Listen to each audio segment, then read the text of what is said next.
मस्त झालं. आता म्हणे सरकार आलं नाही तेव्हा चांगलं झालं, आता मी उडी मारतो माकडासारखी. अरे हनुमानजींचं तुम्ही हनुमान चालीसा तुम्ही वाचन करता आणि त्यांचेही गुण तुम्ही जाणून घेत नाही. हनुमानजी एका झाडावरून दुसऱ्या झाडावर उडी मारतात, ते पापियों का नाश करने के.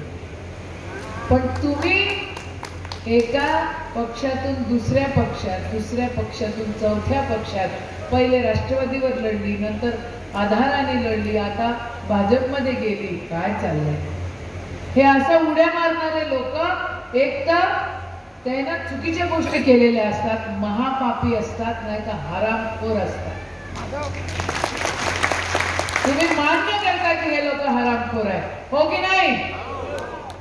मग आता एकच करायचंय, 26 तारखेपर्यंत आपण सगळ्यांनी एकजूट व्हायची आणि त्याच्यानंतरची एकजूट ही आपल्या ज्या मागण्या ह्या पूर्ण करण्यासाठी आहे.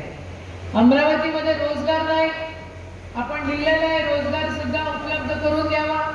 तिथं रोजगार निर्मिती 2009 मध्ये आज नांदगाव पेठमध्ये जी काय रोजगार निर्मिती तुम्हाला दिसते आहे, त्यावेळेला काँग्रेसचं सरकार होतं आणि प्रत्येक MOU हा माझ्या हातचा त्या ठिकाणी आहे. हर्मन इंडस्ट्री आली होती, ती उद्धव साहेब मुख्यमंत्री होते त्यावेळेसची ती इंडस्ट्री आहे.